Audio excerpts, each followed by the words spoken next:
Kantara, 12th fail, Hanuman और इनके जैसी कई स्मॉल बजट की मूवीज है जो बॉक्स ऑफिस पर ब्लॉकबस्टर भी हो रही है और लार्जर चंक ऑफ ऑडियंसेस को पसंद भी आ रही है। 2023 मासिव बिग बजट एक्शन और फुली कमर्शियल मूवीज का ईयर रहा। कोविड के बाद ये ईयर मूवीज के लिए सबसे ज्यादा प्रॉफिटेबल ईयर रहा। पठान, जवान, जेलर, लियो, एनिमल, डंकी, सलार, टाइगर 3, आदि पुरुष, गणपत जैसी बहुत सारी big budget commercial movies release हुई। कुछ बॉक्स ऑफिस पर हिट हुई और कुछ ने डिसेंट कलेक्शन किया और कुछ तो अपना बजट भी रिकवर नहीं कर पाई। बट अभी के लिए हम कांतारा और 12th फेल को साइड कर देते हैं। तो ऐसा क्यों होता है कि आदि पुरुष और गणपत जैसे बिग बजट और बिग स्केल की मूवीज फ्लॉप हो जाती है प्रोडक्शन और वीएफएक्स क्वालिटी के खराब होने की वजह से और कई सारे बैड डिसीजन की वजह से। But on the other hand Hanuman जैसी मूवी लोगों को पसंद भी आती है और बॉक्स ऑफिस पर मैसिव हिट भी होती है because of good story telling और गुड वीएफएक्स और सीजीआई की वजह से। तो ऐसे क्या रीजंस थे जो इतने अच्छे विजन होने के बावजूद भी ये मूवीज एग्जीक्यूट और डिलीवर नहीं कर पाए। But on the other hand इस स्मॉल बजट मूवी ने इतने अच्छे से एग्जीक्यूट भी किया, डिलीवर भी किया, बॉक्स ऑफिस पर हिट भी हुई और लोगों के दिलों में अपनी जगह भी बना पाई। और मुझे इस वीडियो का आइडिया आया जब मैंने अपने चैनल पर वीएफएक्स और सीजीआई रिलेटेड एक रील अपलोड करी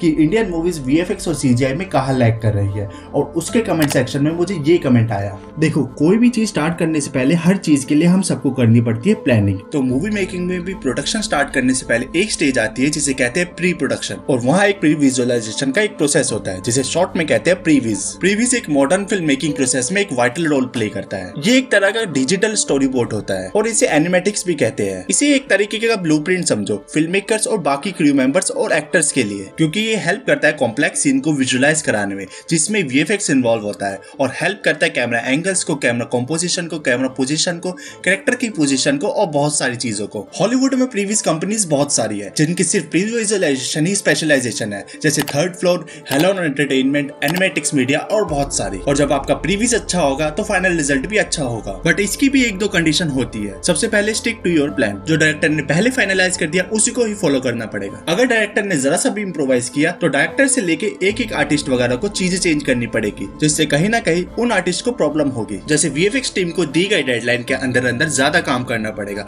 उन्हें ओवर टाइम करना पड़ेगा और अगर डेडलाइन क्रॉस हुई तो मूवी की रिलीज डेट भी आगे शिफ्ट होगी और इससे हमें मूवी की क्वालिटी पर भी इफेक्ट देखने को मिल सकता है। और दूसरा है बजट एलोकेशन। तो जैसे कि सबको पता है डायरेक्टर को एक स्पेसिफिक बजट प्रपोज होता है और उसी बजट में उसे स्टार्टिंग से एंड तक मूवी फिनिश करनी होती है और उसी बजट के अंदर डायरेक्टर को अपनी मूवी के हर एक शॉट को प्रायोरिटाइज करना पड़ता है, क्योंकि किसी भी आर्टिस्ट की क्रिएटिविटी तभी निखर के आती है जब वो लिमिटेड रिसोर्सेज, टाइम और बजट के जाल में जकड़ा हो, क्योंकि तब उस आर्टिस्ट की रेंज का पता चलता है, वो किस हद तक अपने आर्ट और क्रिएटिविटी को निखार के लोगों को सामने पेश कर सकता है। और यही प्रिंसिपल डायरेक्टर के ऊपर भी अप्लाई होता है, जिसका प्राइम एग्जांपल है राजामौली और प्रशांत वर्मा। ये डायरेक्टर को डिसाइड करना होता है वो किस शॉट में, किस फ्रेम में कितना एफर्ट्स और अपनी मूवी का कितना बजट उसमें स्पेंड करना चाहता है। उसे अपनी मूवी के हर एक शॉट और सीक्वेंस को कैटेगराइज करना होता है at the basis of complexity level और इम्पोर्टेंस टू द नैरेटिव। मतलब डायरेक्टर को अपने की वीएफएक्स सीक्वेंसेस को प्रायोरिटाइज करना पड़ता है कि कौन सा शॉट उस मूवी का मनी शॉट होगा और कौन सा नहीं, और इसी के ही बिहाफ पर वो पैसा, टाइम और एफर्ट्स डालते हैं। उसे ऑन-सेट वीएफएक्स सुपरवाइजर से कंसल्ट करना पड़ता है। अपना आइडिया, अपना डिजायर आउटपुट, अपना विजुअल स्टाइल, अपनी मूवी का लुक एंड फील कैसे होने वाला है, जैसे realistic, hyper realistic, futuristic, surrealistic, fantasy world, gritty and grungy styles वगैरह। और एनिमेटेड मूवीज के लिए तो इन स्टाइल्स के दरवाजे और खुल जाते हैं, जैसे stylised, cel shading, steampunk, cyberpunk, time lapse, slow motion, comic book styles वगैरह। और उन स्टाइल्स को और उसी सेम लेवल ऑफ क्वालिटी को कंसिस्टेंटली यूनिफॉर्मली मेंटेन करके चलना पड़ता है ताकि वो एक ही मूवी का पार्ट लगे, अलग नहीं। वैसे normally most of the time हमारे इंडियन मूवीज में वो फील होता है। एग्जांपल के तौर पे KGF 1, KGF में अगर आप नोटिस करोगे तो उस मूवी की क्वालिटी फर्स्ट हाफ तक अलग, बट सेकंड हाफ तक वो मूवी और बेटर और बिगर स्केल पर पहुंच जाती है। और ये इनकंसिस्टेंट होना अपने विजुअल स्टाइल्स को लेकर लाजमी भी है, क्योंकि जैसे अभी बताया लिमिटेड बजट का होना और बीच मूवी के चलते वीएफएक्स कंपनी का चेंज होना, और इसका हमारे पास प्राइम एग्जांपल है 2.0 जैसी मूवी। और बीच शूटिंग में डायरेक्टर का चेंज होना, जैसे 2017 की जस्टिस लीग मूवी की शूटिंग के टाइम जैक स्नाइडर को अपने पर्सनल रीजन की वजह से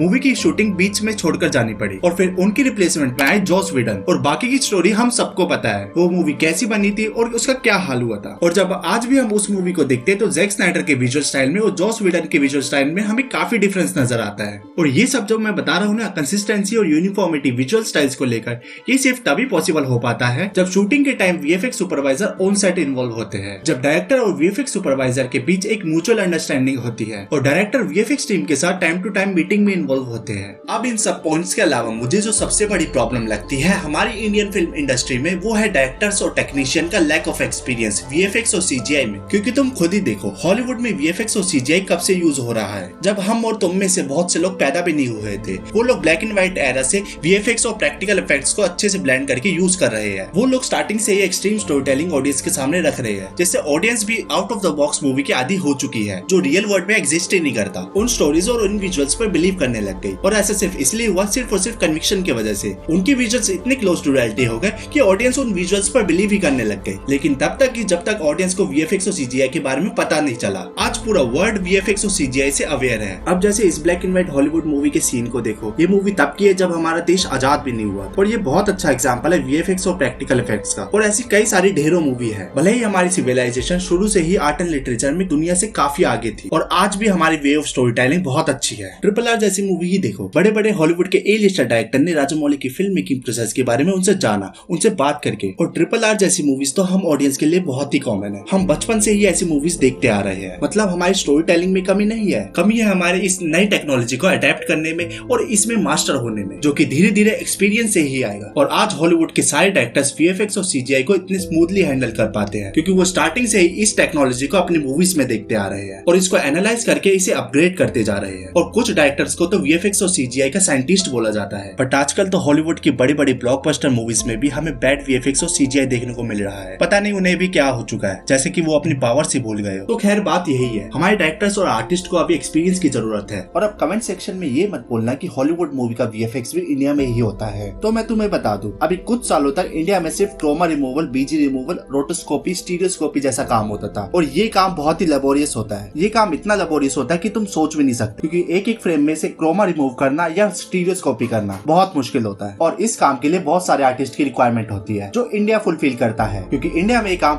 बहुत ही चीप कॉस्ट में होता है और इसलिए उनकी मूवीज के क्रेडिट रोल्स में इंडियन आर्टिस्ट के नाम ज्यादा क्वांटिटी में होते हैं। बट जो एक्चुअली में क्रिएटिविटी वाला काम होता था वो वहाँ के स्टूडियोज ही करते थे आज से पहले तक, क्योंकि इंटरनेट के आने के बाद लोगों में इसको लेकर काफी ज्यादा क्यूरियोसिटी बढ़ी है। नई एज के नए टैलेंट आए जिन्होंने इस लेबर वर्क को छोड़कर कुछ नया सीखा और प्रूव करके दिखाया कि इंडिया में भी काफी ज्यादा क्रिएटिव टैलेंट है। और अब तुम सोच रहे होगे कि सेम आर्टिस्ट और टेक्नीशियन हॉलीवुड की मूवी में भी काम करते हैं और वही सेम आर्टिस्ट इंडियन मूवीज में भी काम करते हैं, तो इतना डिफरेंस कैसे? बात आती है बजट की। वो लोग कंपनीज को अच्छा खासा पैसा देते हैं, वो भी डॉलर्स में, और हमारे यहाँ तुम्हें पता ही है 500 करोड़ की फिल्म में 150 से 200 करोड़ का बजट तो सिर्फ हमारे सो कॉल्ड आर्टिस्ट ही ले लेते हैं। तो हॉलीवुड के लेवल के वीएफएक्स और सीजीआई में अभी हमें काफी टाइम लगेगा। अभी हमें काफी एडवांसमेंट की जरूरत। कुछ एक आधा एक्सेप्शंस निकल जाते हैं, जैसे राजामौली की मूवीज, वो अपनी हर मूवी में अपना वीएफएक्स और अपनी स्टोरी टेलिंग को इम्प्रूव करते जाते हैं। जैसे मगधीरा मूवी की क्वालिटी को देखो और मक्खी मूवी को देखो, बाहुबली 1 की क्वालिटी को देखो और बाहुबली 2 को देखो और RRR मूवी को देखो। हर एक मूवी में उनका लेवल अपग्रेड हुआ है और ये बात उन्होंने अपने एक इंटरव्यू में भी कही थी कि वो महाभारत मूवी के लिए अपने इन मूवी से सीख रहे हैं और अपने आप को अपग्रेड करते जा रहे हैं, क्योंकि वो मूवी पैन वर्ल्ड होने वाली है और पैन वर्ल्ड के लिए उन्हें वर्ल्ड क्लास वीएफएक्स चाहिए और इसलिए वो अपनी आर्ट को अपग्रेड करते जा रहे हैं अपने एक्सपीरियंस के थ्रू। और इसलिए मैंने बोला कि एक्सपीरियंस बहुत ज्यादा मैटर करता है, क्योंकि एक्सपीरियंस से ही आप नई नई चीजें सीखते हो और उनका यही एक्सपीरियंस और डेडिकेशन